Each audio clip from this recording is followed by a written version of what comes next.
जय श्री महाकाल। शमशान साधना दिवाली पे भी जल्द ही सिद्ध हो जाती है अगर कोई उचित गुरु के और सिद्ध गुरु के मार्गदर्शन में इस प्रकार की साधना की जाए तो बहुत जल्द ही सिद्धियां प्राप्त होती हैं। और एक बार शक्तियां और सिद्धियां प्राप्त हो गई तो बड़े से बड़े काम बहुत आसानी से आप कर सकते हो। पर शक्तियां प्राप्त करना इतना आसान भी नहीं होता है कि आप लोग जान लो कि तुरंत ही सिद्धियां मिल जाए। इतना आसान नहीं होता है, ये बात आप लोग ध्यान रखना। सिद्धियां प्राप्त करने के लिए बहुत सारे समय लगते हैं। समर्पण समर्पण की भावना होनी ही चाहिए।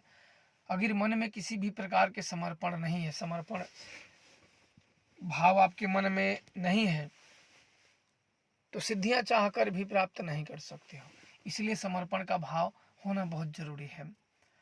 तो अब बात करते हैं उन सिद्ध साधकों की जो शमशान में 70 से 75 लोग चारों तरफ घेरा बना लिए, जो कि वो भी साधना करने के लिए हुए थे। पर शमशान में मुझे चिता पे बैठ के साधना करते हुए त्रिशूल चिमटा में कितना निडर, एक छोटा सा बालक जैसा दिखने वाला इतना निडर और शमशान में दहाड़ने वाला, ये कौन है? तब उन्होंने पूछा कि एक बुजुर्ग ने मुझे पहला क्वेश्चन किया कि हम सब साधना करते हैं तो सफल क्यों नहीं होते हैं? तो उस समय पे एक प्रेत मेरे को तुरंत बोला कि साधना कर कहाँ रहे हो ये लोग। उसने मुझे कहा कि तुम बोलो कि साधना तुम लोग कर कहाँ रहे हो, साधना क्या होती है मालूम है? तो मैंने कहा कि अच्छा। तो मैंने कहा कि साधना कर रहे हो आप लोग? बोले बहुत साल से कर रहे हैं। बोला किसकी साधना कर रहे हो? बोले हनुमान जी की। कोई बोला काली जी की, कोई बोले मसान की, अन्य अपने अपने तरीके से अपने चॉइस के देवताओं का नाम लिए। तो मैंने कहा अच्छा ठीक है, तो आप साधना कर रहे हो तो डायरेक्ट उन्हें साधे हो कि अपने पहले मन को साधे हो? सबसे पहले अपना मन और शरीर साधा जाता है। जब साधना का मतलब होता है सबसे पहले अपना मन और शरीरों को शुद्ध करो। आज देखते हो आज के लोगों में, इस गुरु के पास गए नहीं मिला, अरे इस गुरु के पास मैंने गया कुछ नहीं मिला, उस गुरु के पास चलते उस गुरु के भी पास कुछ नहीं मिला उसको। क्यों? क्योंकि ये ऐसा कौन करता है जिसकी आत्माएं दूषित हो। जब जिस व्यक्ति की आत्माएं दूषित हो तो उसे सिद्धियां कहाँ प्राप्त होती हैं?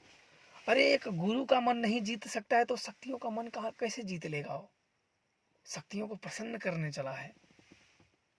जब एक गुरु को नहीं प्रसन्न कर पाया तो शक्तियों को क्या प्रसन्न करोगे?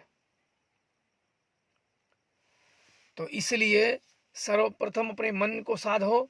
जब मन को साध लोगे तो शक्तियों को भी साध लोगे। तो इसके बाद बोले, दूसरे ने कहा कि शमशान में मैंने सुना है कि शक्तियां बड़ा जल्दी सफल हो जाती हैं, फिर भी इतना समय क्यों लगता है?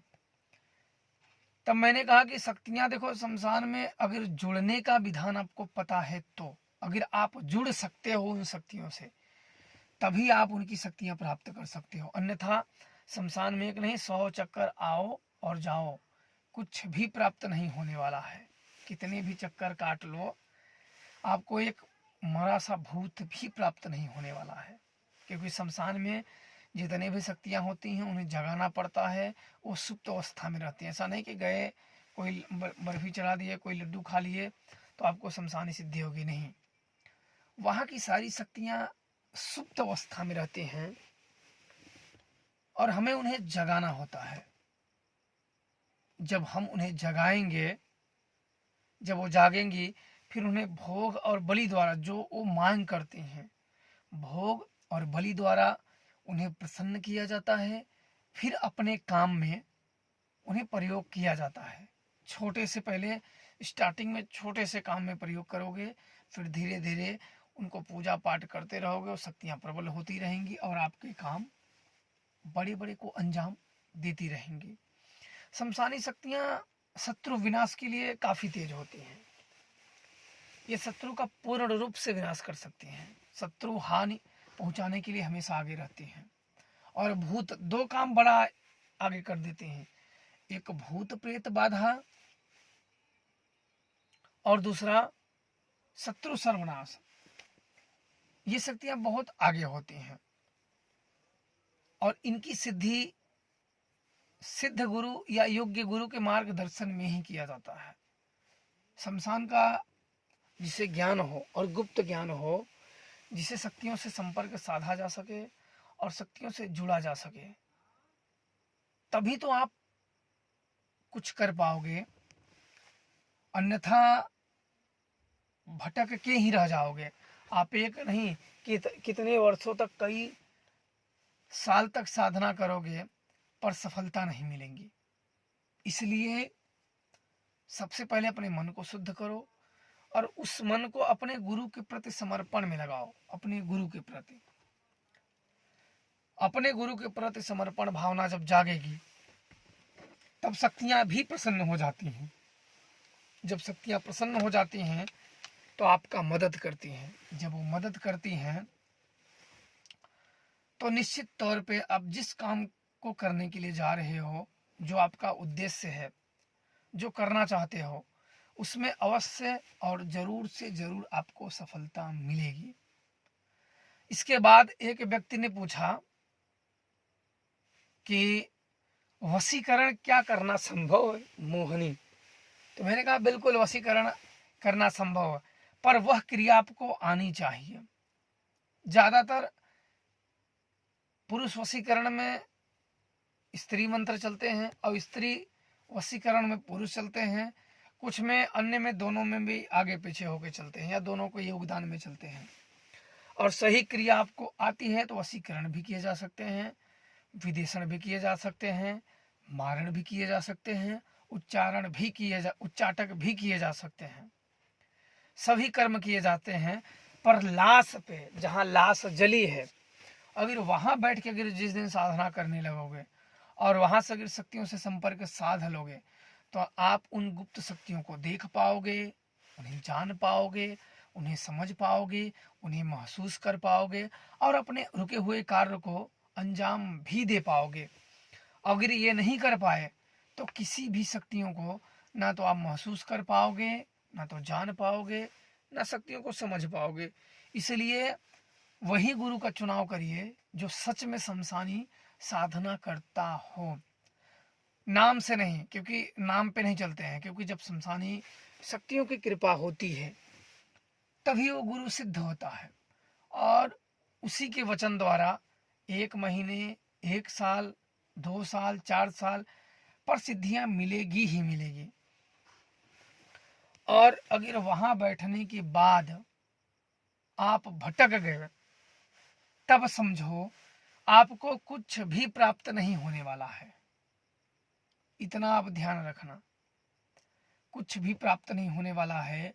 इसलिए गुरु पे पूर्ण विश्वास, शक्तियों पे पूरा भरोसा। अन्यथा शक्तियां तो मन के भाव को देखने वाली होती हैं। शक्तियां आपकी पूजा की भूखी नहीं है।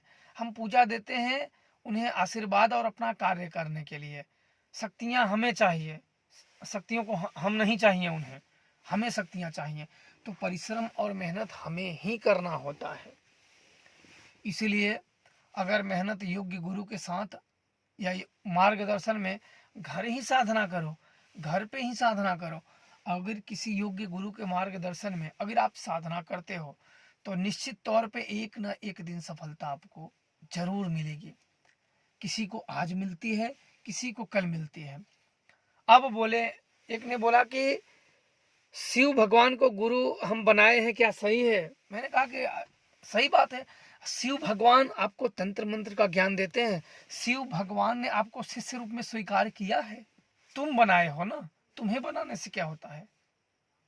क्या आपको शिव भगवान ने गुरु रूप में स्वीकार, शिष्य रूप में स्वीकार किया है?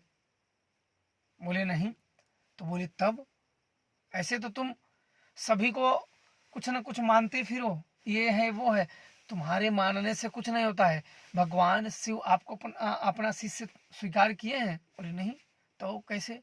ये एक आडंबर से दूर हटो और गुरु बनाओ और गुरु मार्गदर्शन में ज्ञान लो।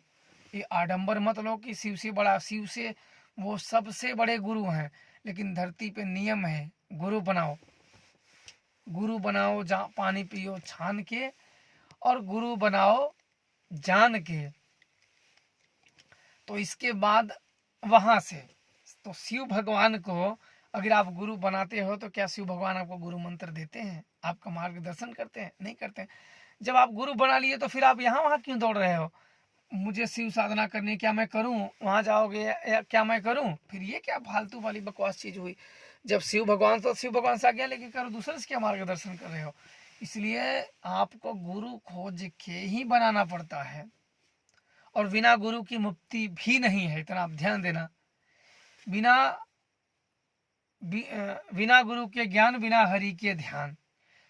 जिनके पास गुरु नहीं है उनकी ना तो मुक्ति होती है, वो अपने जीवन में जो करते हैं सोचते हैं अच्छे करें, लेकिन अंत समय में जब सब कुछ उनके साथ से छूटने लगता है तब उन हाय हाय करने लगते हैं कि अब क्या करूं, भगवान राम राम जो बोलते हैं दान पुण्य, लेकिन वो दान पुण्य किसी भी काम के नहीं आते हैं।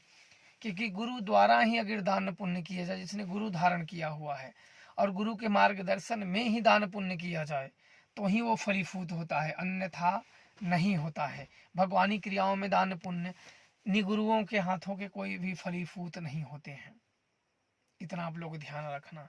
क्योंकि कुछ ऐसे विधान होते हैं, कुछ ऐसी क्रियाएं होती हैं जो उन क्रियाओं का ज्ञान नहीं होता है तो वो सफल नहीं होते हैं।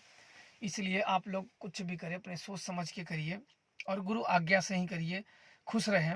इसके आगे के बारे में बताऊंगा क्योंकि सभी ने एक एक दो दो क्वेश्चन बहुत लंबा पूछे थे, और आप लोगों को जरूर मैं बताऊंगा ताकि आप लोग भी जानकारी इकट्ठा कर पाओ और कुछ समझ पाओ। और आप लोग अगर समझ पाओगे तो ईश्वर भक्ति में किसी को भी अगर छाँव मिली तो बहुत अच्छी बात है। तो आप लोगों के ऊपर महादेव और महाकाली की कृपा सदैव बनी रहे। जय श्री महाकाल आप सबको।